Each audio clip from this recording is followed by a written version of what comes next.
All right, let's get right into it. Today, we're breaking down one of the most compelling and honestly, most emotional chapters in modern sports history.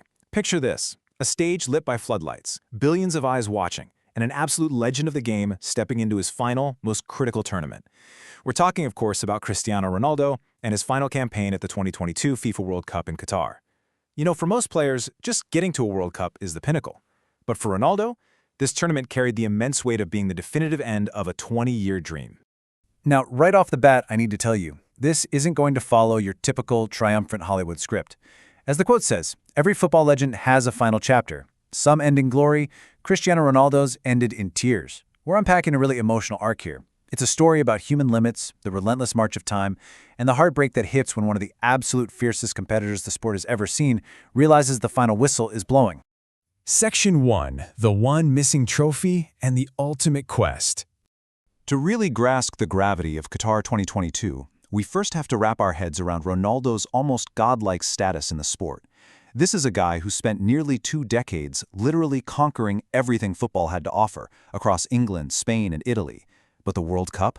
That's the singular prize that separates football's immortals from its gods. Look at this absolutely jaw-dropping list of achievements. 5 Champions League titles, 5 Ballon d'Or awards, a European Championship, a Nations League, hundreds and hundreds of goals. We are looking at the greatest football resume ever assembled. He had absolutely nothing left to prove when it came to his individual brilliance. He wasn't playing for personal glory anymore. He was chasing completion. But, and it's a huge but, despite all that unprecedented success, every single debate about his legacy always hit a brick wall with one stark question. Where is his World Cup? The pressure of that missing trophy followed him everywhere, and heading into Qatar at 37 years old, time had officially become his greatest opponent. This wasn't about maybe next time, it was literally now or never. Section 2. A chaotic road to Qatar. Now you might think a team packed with Portugal's talent would just breeze right into the tournament, right? Well, actually, the reality was incredibly turbulent. Both the team and Ronaldo faced a staggering amount of chaos just to book their tickets. In November 2021, Portugal suffered a crushing 90th-minute loss to Serbia, forcing them into the European playoffs. It was a total nightmare scenario. One slip-up and Ronaldo's 5th World Cup would vanish. Then in March 2022, they barely survived a nail-biter against Turkey. They were literally saved by a missed Turkish penalty.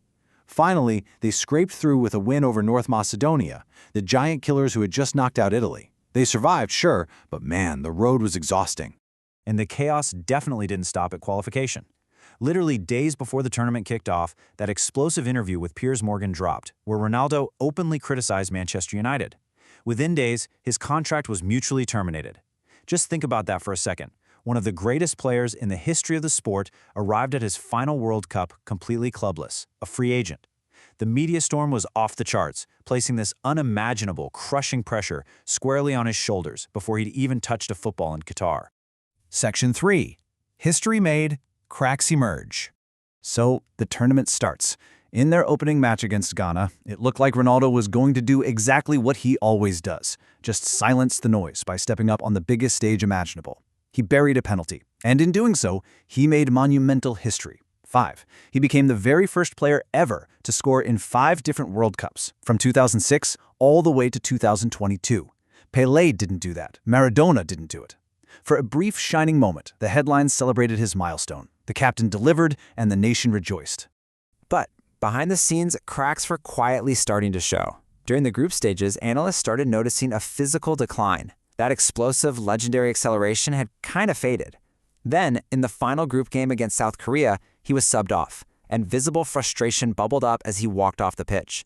Reports indicated that head coach Fernando Santos saw that reaction as disrespectful. It was the first real, undeniable crack between the legendary captain and his manager, setting the stage for a wildly tense knockout phase. Section 4. The Unthinkable Benching. Going into the crucial round of 16 against Switzerland, Fernando Santos faced a massive, almost impossible tactical dilemma. On one hand, you have the older Ronaldo-centric approach. He's still an elite finisher, obviously, but building the attack around him made the team slower and hyper-depending on one focal point. On the other hand, you have the modern generation's approach. Relentless pressing, constant fluid movement, total unpredictability. And Portugal had a deep squad of young stars itching to play that modern way. Santos had to weigh loyalty to an absolute legend against the dynamic needs of his squad. And, well, he made his choice. You're starting on the bench. Those are words literally no one ever expected the greatest player in Portuguese history to hear in a World Cup knockout match. When that lineup leaked, wow, social media absolutely exploded. TV studios went dead silent. For the first time in nearly 20 years, Cristiano Ronaldo was a substitute. And here's the crazy part. The tactical shift instantly paid off. The guy who took his spot, 21-year-old Gonçalo Ramos, didn't just play decently, he scored a historic hat-trick in his very first World Cup start. The younger, fluid generation seamlessly ripped apart a highly organized Swiss defense. The ball just moved faster, the front line rotated freely, and Portugal looked absolutely lethal. The ultimate proof of that shift was the massive 6-1 final scoreline. It was their biggest victory ever in a World Cup knockout match. Now, Ronaldo did eventually come on as a sub, but this decisive win proved to the whole world, and frankly to the team itself, that Portugal could spectacularly thrive without Ronaldo in the starting 11. It was a brilliant performance, but for Ronaldo, the timing of his team's evolution couldn't have been more painfully symbolic. Section 5. The Day the Dream Died. So, the stage is set for the quarterfinal against this fearless, intensely disciplined Morocco side who are fighting to become the first African nation to ever reach a World Cup semifinal. And once again, Ronaldo started on the bench. In the 42nd minute, Morocco's Youssef En-Nesyri leaps astonishingly high and scores a brilliant header. 1-0 Morocco. In the second half, a desperate Portugal subbed Ronaldo on. He made runs, he demanded the ball, he chased that equalizer with literally everything he had left in the tank. But Morocco's historic defense just wouldn't break. The referee blew the final whistle. Portugal had fallen. What happened next instantly became one of the most defining, raw images in World Cup history. A lonely, walk down the tunnel, in tears. He didn't collapse dramatically on the pitch. He just walked away, alone. As he disappeared into the tunnel, the emotions he'd been fighting so hard to contain finally broke through. He cried because he understood what every single athlete eventually has to face, the definitive, heartbreaking end of a 2-decade-long pursuit. There wasn't going to be a magical Hollywood farewell. Later that evening, he shared a really poignant response on social media. He wrote, "Winning a World Cup for Portugal was the biggest and most ambitious dream of my career. The dream was nice while it lasted. No excuses, no bitterness, just a quiet, profoundly human acceptance of an unfinished dream. It showed a vulnerability that honestly transcended club rivalries and touched football fans all over the globe." Section 6. A legacy beyond trophies.